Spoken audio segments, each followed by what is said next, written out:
Nous avons découvert au cours de nos investigations une affaire extrêmement grave. Je dirais même que c'est une affaire originale par son aspect scandaleux. Pour la première fois, l'État algérien a été poursuivi au niveau du Conseil des droits de l'homme de l'ONU par des chefs d'entreprise, par des industriels qui dénoncent non seulement des pratiques de corruption, de chantage, de racket, mais aussi des tentatives de meurtre à travers un empoisonnement au cyanure, une méthode qui nous rappelle les pratiques des services secrets des dictatures les plus sombres de la planète, et du trafic d'influence, et des abus de pouvoir. Il y a aussi une tentative de meurtre et de liquidation d'une chef d'entreprise qui visiblement a dérangé des lobbies puissants au sein même du régime. Il s'agit de l'institution militaire et du ministère de la Défense nationale. Cette affaire a été officiellement déposée au niveau du Conseil des droits de l'homme de l'ONU au mois de septembre 2025. Les deux chefs d'entreprise ont saisi le Conseil d'État, la Cour suprême, le tribunal militaire, la présidente de la République. Aucun de leurs droits n'a été respecté, n'a été pris en considération. Ils ont été ainsi forcés de se tourner vers le Conseil des droits de l'homme de l'ONU pour déposer une sorte d'équivalent d'une requête pour que le Conseil des droits de l'homme de l'ONU consacre une session à leur affaire. Nous avons découvert au cours de nos investigations une affaire extrêmement grave, d'une gravité même inédite. Je dirais même que c'est une affaire originale par son aspect scandaleux. Pour la première fois de ma carrière de journaliste, je vois que l'État algérien a été poursuivi au niveau du Conseil des droits de l'homme de l'ONU par des chefs d'entreprise, par des industriels et des entrepreneurs qui dénoncent non seulement des pratiques de corruption, de chantage, de racket, mais aussi des tentatives de meurtre à travers un empoisonnement au cyanure, une méthode qui nous rappelle les pratiques des services secrets des dictatures les plus sombres de la planète ou des bandes criminelles les plus mafieuses de la planète. C'est une affaire que Algérie Part vient d'obtenir. Nous sommes en train de mener une enquête très vaste. Nous allons vous parler de cette affaire à travers plusieurs épisodes. C'est un long feuilleton de révélation que nous sommes en train de vous préparer parce que nous sommes en train de récupérer des documents, que nous sommes en train d'ausculter, d'expertiser et de détailler pour vous expliquer les tenants et les aboutissants d'un scandale, encore une fois, qui n'est pas uniquement lié à la corruption et du trafic d'influence et des abus de pouvoir. Il y a aussi une tentative de meurtre et de liquidation d'une chef d'entreprise qui visiblement a dérangé des lobbies puissants au sein même du régime et pas n'importe quelle composante du régime algérien. Il s'agit de l'institution militaire et du ministère de la Défense nationale. Cette affaire a été officiellement déposée au niveau du Conseil des droits de l'homme de l'ONU au mois de septembre 2025. Le Conseil des droits de l'homme de l'ONU, les Algériennes et Algériens en entendent parler, mais de façon très vague. Il est basé à Genève, c'est l'organe intergouvernemental des Nations Unies qui est chargé des questions du respect et de la surveillance des questions des droits de l'homme à travers la planète. Son rôle, non seulement est de promouvoir, mais aussi de protéger les droits humains dans le monde. Chaque année, il a des sessions qui se déroulent chaque 3 ans. Il est composé de 47 États membres. Tous les 4 ou 5 ans, il y a ce qu'on appelle l'examen périodique universel, c'est-à-dire que les Nations Unies prennent tous les États membres des Nations Unies et on examine pays par pays la situation des droits de l'homme.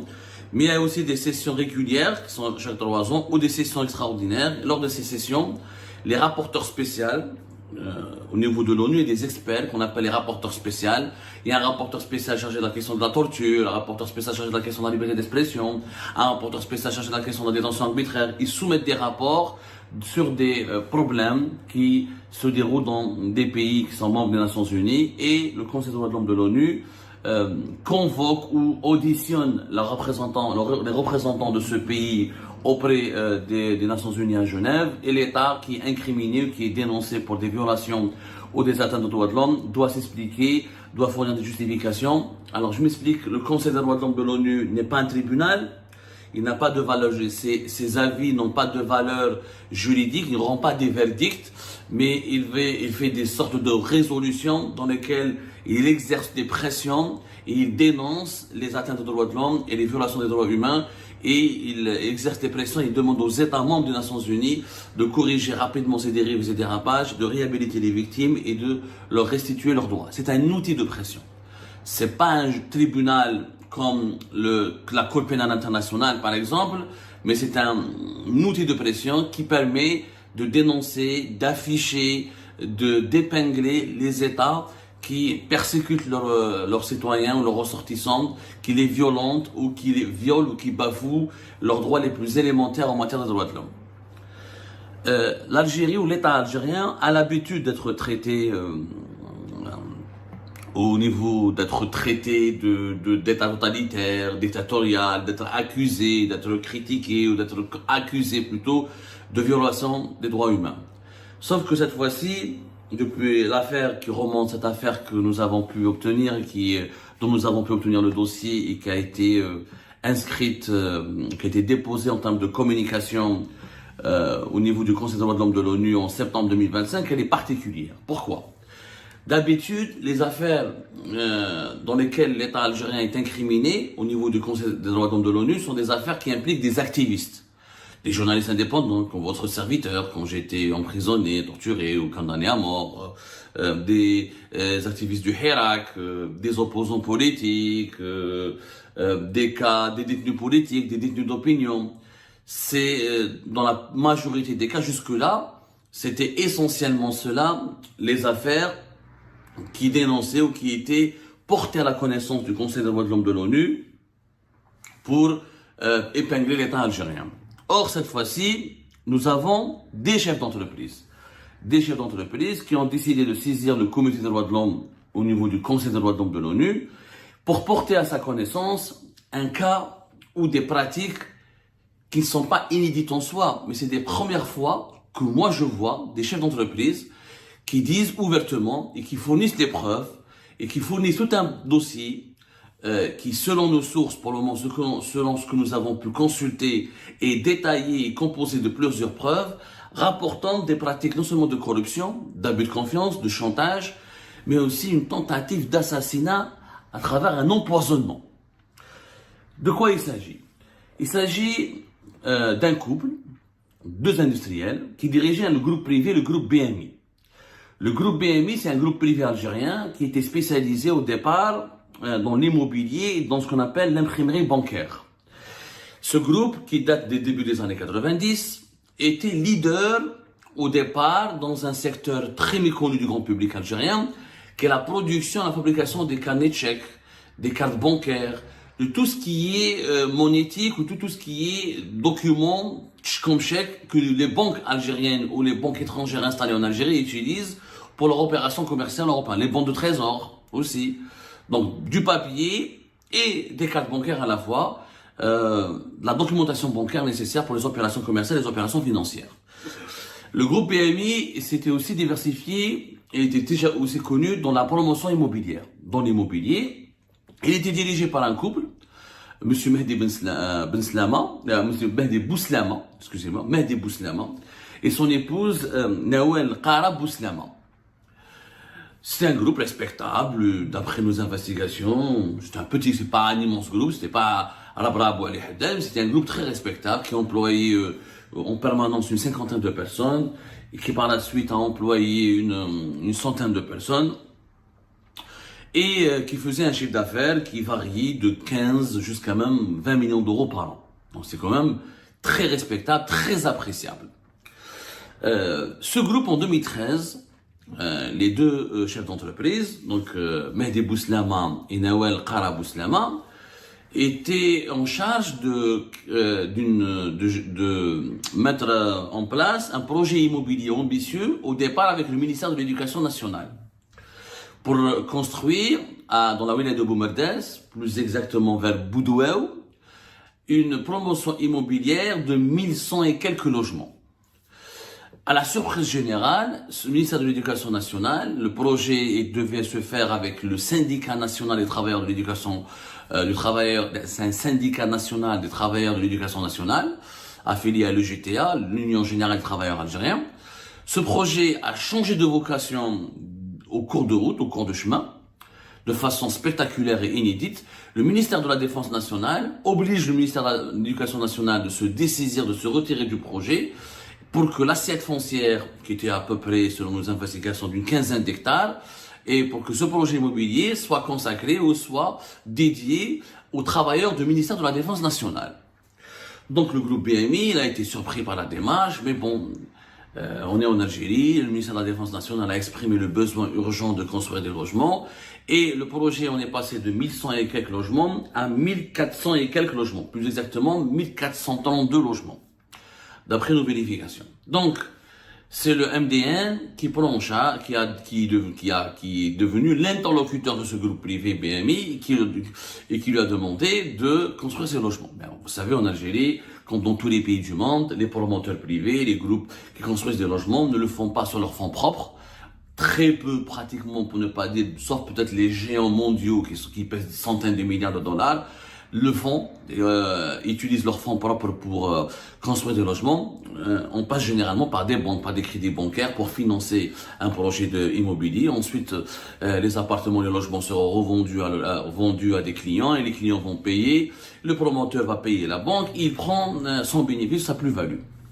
Donc, il y avait un crédit de la CNEP Bank qui a été accordé au groupe PMI et les travaux ont commencé en 2013. Rapidement, un bureau d'études qui s'appelait Bureau d'études Ouyahia, que moi je ne connais pas. On est en train d'enquêter sur ce bureau d'études, qui était en charge, qui a été agréé et accrédité par le ministère de la Défense nationale pour assurer le suivi et la supervision de ce dossier, parce que dossier du projet immobilier, le promoteur qui construit, vous avez régulièrement souvent des sous-traitants qui sont des sociétés de construction, il y en a un certain nombre de sous-traitants qui construisent des logements, l'environnement extérieur, les infrastructures nécessaires au milieu de vie d'une résidence immobilière, etc.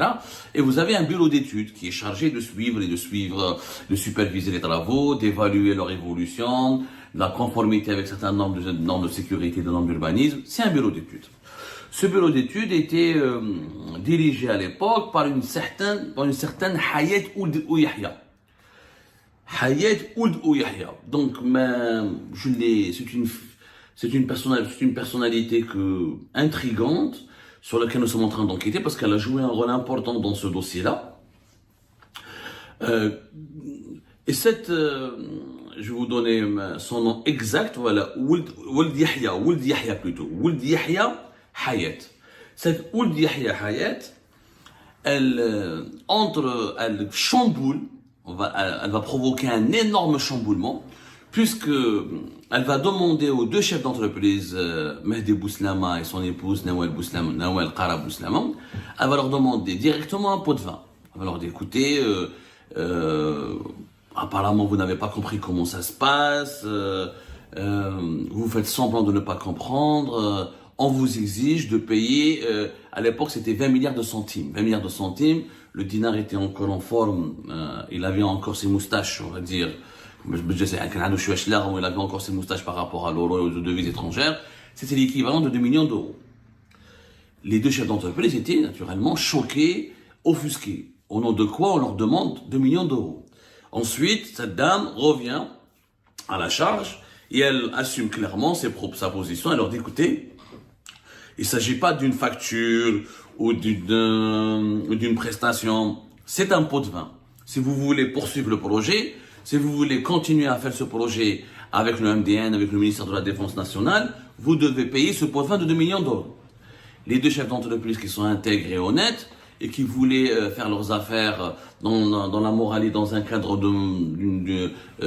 très strict sur le plan de la moralité, et qui voulaient pas donc salir leur probité personnelle, ils ont dit jamais de la vie, nous on ne mange pas de ce pain. Ils ont refusé de payer ce pot de vin à 2 millions d'euros. Ils se plaignent, ils déposent plainte au niveau de la gendarmerie nationale, mais avant de déposer plainte, ils vont saisir le ministère de la Défense nationale, qui est le maître d'ouvrage, qui est on va dire le propriétaire du projet immobilier, à qui les 1432 logements vont revenir, parce que ces logements vont devoir profiter à des militaires, aux fonctionnaires, aux travailleurs du ministère de la Défense nationale, et aux militaires qui travaillent ou qui sont des officiers de l'armée nationale et populaire. Le responsable de l'action sociale, du département social, au niveau du MDN, le ministère de la Défense nationale, il y a un département qu'on appelle le département de l'action sociale. C'est lui qui dirige généralement et qui supervise les projets de construction de logements. C'est lui qui distribue les logements, qui donne des logements à des militaires, qui leur affecte des logements, qui prend en charge tous leurs besoins sociaux. C'est un immense département du ministère de la Défense nationale qui est dirigé depuis de longues années par un général-major qui s'appelle Zerrouk Dahmani, qui est l'un des poids lourds de l'institution militaire algérienne, sur lequel nous allons vous parler prochainement, parce il aurait joué, selon nos investigations, un rôle déterminant dans cette affaire. Zerrouk Dahmani, on va revenir dans les détails, mais ça fait plus de 15 ans qu'il dirige ce département, presque même 20 ans. Il était à l'époque de Gaïd Salah, il est resté à l'époque de Saïd Chengreha. Au moment des faits, ça fait entre 2013 et 2014, c'est lui qui était responsable de ce département. Donc, c'est lui qui dirige tous les financements, tous les budgets pour construire des logements, pour organiser les vacances, les colonies de vacances pour les enfants des militaires, pour les transferts pour les soins et les prises en charge médicales des militaires qui doivent se soigner à l'étranger, les clubs de vacances, les hôtels, les lieux d'hébergement et les centres de repos familiaux pour les militaires. Donc, c'est un département puissant qui dispose de budgets importants pour financer ou gérer ou diriger des prestations sociales extrêmement importantes, puisque nous avons une armée, l'armée algérienne, c'est pratiquement plus de 450 000 personnes, avec les fonctionnaires, le personnel civil, les soldats, les officiers, les membres des unités de combat. C'est un État au sein d'un État, ça vous le savez. Donc les deux chefs d'entreprise, Nawel Qara Bouslama et Mehdi Bouslama, vont saisir Zerrouk Dahmani. Ils vont le voir à 3 reprises, en présence d'un officier supérieur du DRS, des services secrets. Ils vont lui dire: qu'est-ce qui se passe, monsieur le général? Nous avons cette dame, Hadi Hayat Ould Yahya, qui nous demande un pot de vin, et nous demande de payer 2 millions d'euros, et c'est normal, elle nous a bloqué, parce que quand ils ont refusé de payer le pot de vin, on leur a tout bloqué. Le projet n'avançait plus. La première entreprise qui devait réaliser ce chantier, elle a eu des difficultés, elle a été sabotée. La deuxième, la même chose. Ils ont rencontré une série d'obstacles insurmontables. Donc le projet a été complètement paralysé. Sauf que le groupe BMI avait contracté un crédit auprès d'une banque, la CNEP Bank. La CNEP demande de rembourser le crédit, doit être remboursé, des échéances et des mensualités. La banque, elle s'en fout, elle se contrefiche des difficultés de l'entreprise. Il y a des dizaines d'employés qu'il faut qu'ils soient payés, il y a des charges. Donc le groupe BMI, il a été étouffé, il a été détruit. Contre ce projet qui était son principal projet immobilier pour lequel il s'était endetté auprès d'une banque pour le réaliser. Ce bureau d'études avait le pouvoir, visiblement, ils l'ont pris sur le ministère de la Défense nationale, cette Hayat Ould Yahya, elle a bloqué le projet. Donc, Zerrouk Dahmani, donc le général-major Zerrouk Dahmani, il a été saisi, interpellé à 3 reprises. Il a promis de régulariser la situation, de remédier à la situation. Ensuite, il ne répondait plus. Il a disparu des radars. Et plus personne, au niveau du ministère de la Défense nationale, ne voulait donner une suite favorable ou prendre même en considération, en charge, ou même répondre au téléphone aux sollicitations du groupe BMI. Les deux chefs d'entreprise ont été livrés à leur sort. Projet à l'arrêt, la banque les étouffe, ils doivent tout rembourser, c'est la faillite programmée. Par la suite, il faut savoir que avant d'arriver au Conseil des droits de l'homme de l'ONU, la vérité, c'est ce que nous avons découvert au cours de notre enquête. Ces deux chefs d'entreprise ont saisi tout le monde. La présidente de la République, le Premier ministre, le DRS à l'époque, ils ont déposé plainte partout. Au niveau de la gendarmerie nationale, la brigade de Bab Jdid, au niveau d'un tribunal basé à Boumerdès. Le dossier a été même transféré vers 2016-2017 au tribunal militaire de Blida. Donc toutes les démarches, toutes les instances ont été saisies. Et malgré cela, rien n'a été fait. Pire encore, et c'est le point le plus sombre de ce dossier, nous apprenons que au cours de l'année 2017, dans des conditions troublantes et scabreuses, Madame Nawel Qarab Bouslama a été hospitalisée pour des troubles respiratoires et pour des graves symptômes respiratoires. Elle n'a pas pu se soigner en Algérie, elle a été transférée, elle est partie en urgence pour se soigner en France. Arrivée en France, dans un hôpital dans le sud de la France, elle réalise un certain nombre d'examens médicaux. Ces examens, qu'est-ce qu'ils dévoilent? Ils dévoilent une intoxication au cyanure. Et les avis médicaux, le diagnostic médical, il est clair, net et implacable. Une intoxication au cyanure, ça ouvre la porte à une suspicion d'une tentative d'empoisonnement survenue en Algérie. On a voulu l'empoisonner. Les avis, nous sommes en train de collecter tout le dossier. Nous vous montrerons des pièces à conviction ou des documents vraiment très clairs mais très accablants pour étayer toutes les informations que nous sommes en train de vous révéler. Elle a été empoisonnée. L'empoisonnement s'est déroulé à Alger. Elle a survécu miraculeusement, cette chef d'entreprise, puisqu'elle a eu le temps d'être transférée, de venir en urgence en France pour se soigner. Et dans un hôpital public en France, il y a eu un rapport, un diagnostic médical qui a conclu et qui a constaté une intoxication au cyanure, donc une tentative d'empoisonnement, ça veut dire une tentative d'assassinat. On a voulu assassiner cette femme.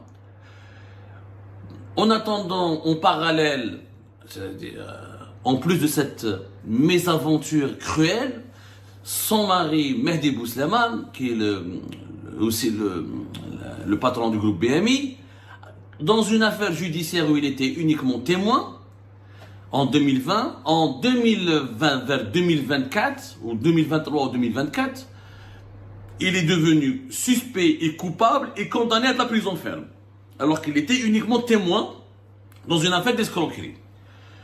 Le groupe BMI a été détruit, les emplois ont été détruits, le projet ralenti, bloqué, gelé et n'a jamais pu voir le jour. Madame Nawel Qarab Bouslama a été empoisonnée, elle a failli mourir, elle a failli être assassinée. Et son mari, Mehdi Bouslama, il se retrouve condamné à la prison ferme, alors qu'il était uniquement témoin, il n'a strictement aucun lien, ni de près ni de loin, avec une affaire d'escroquerie. C'est comme ça que c'est comme ça que le régime, c'est comme ça que les cercles les plus malveillants, les plus opaques du régime algérien ont détruit toute une famille et tout un groupe privé qui était prospère. Alors, par la suite, la filiale immobilière s'est effondrée, les activités du groupe BMI dans la pression bancaire, les activités ont été gelées, stoppées par les autorités algériennes et le groupe s'est effondré. Toute une famille, toute une entreprise, l'entreprise a été ruinée, les actionnaires de l'entreprise ont été ruinés. Après avoir épuisé tous les recours, nous l'avons vu dans le dossier que nous avons récupéré, les deux chefs d'entreprise ont saisi le Conseil d'État, la Cour suprême, le tribunal militaire, la présidente de la République, le premier, ils ont saisi toutes les instances judiciaires et politiques et administratives de l'État algérien. Aucun de leurs droits n'a été respecté, n'a été pris en considération. Ils ont été ainsi forcés de se tourner vers le Conseil des droits de l'homme de l'ONU pour déposer une sorte d'équivalent d'une requête. C'est une requête, c'est pas une plainte, c'est une requête au niveau du Conseil des droits de l'homme de l'ONU pour que le Conseil des droits de l'homme de l'ONU consacre une session à leur affaire, au cours de laquelle les représentants de l'État algérien vont être auditionnés et questionnés à propos des pratiques scandaleuses et qui violent de nombreuses dispositions du droit international.